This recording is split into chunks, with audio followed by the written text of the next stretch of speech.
Aitäh sulle, Monika, ja tere hommikust naiste saate vaatajad. Täna on meil kätte jõudnud see imeline laupäev, kus me saame alustada meie tänase muutumismänguga. Ja tänast hommikut alustame väikeste supsakatega. Ja oleme tulnud VIP-meedikumi, mis on kõige suurema laserbaasiga ilukliinik üldse kogu Baltikumis. Meil on tänaseks muutujaks välja valitud imeline naisterahvas Annika. Ilus naine, tere hommikust! Sa kohe näed nii rõõmsameelne ja lähe välja. Jaa, iga hommik peab olema rõõmsameelne. Me vaatame, kus meie tänane doktor on. Meie tänane muutuja Annika on varem siis käinud teie juures protseduuridel. Mida te olete temaga teinud ja mis probleemid ja mured olid?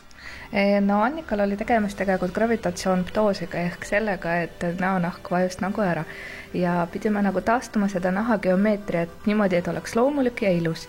Ja siis saigi tehtud botulinodaksin talle otse ette, silmaümbruste piirkonda ja siis on teitesüsti ja tegelikult saimegi pandud niimoodi, et üle terve nägu hästi natukene jäigi päris nagu loomulik pilt.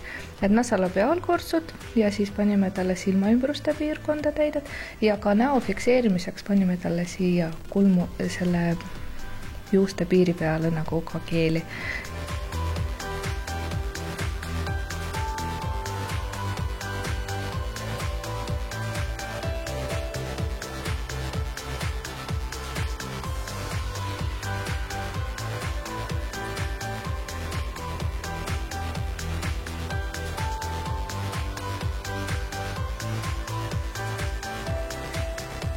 Kui kaua üldse see protseduur aega võtab ja kas see on väga valuline?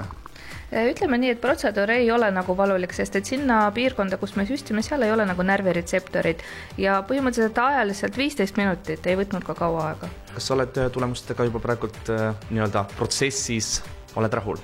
No märgata oli ta tõesti kohe. Eks ta võib-olla algul natukene, mina nii spetsiifiliselt ei tea neid asju, aga oli natukene küll paistes, aga see momentaalselt, no ütleme mingi poole tunniga ei näinud ma eriti enam midagi. Tulemus on väga hea, olen tõesti väga rahul. Kiire, konkreetne ning valutu lõpp hea, kõik hea, saame oma tänase naistesaate muutumismänguga edasi minna.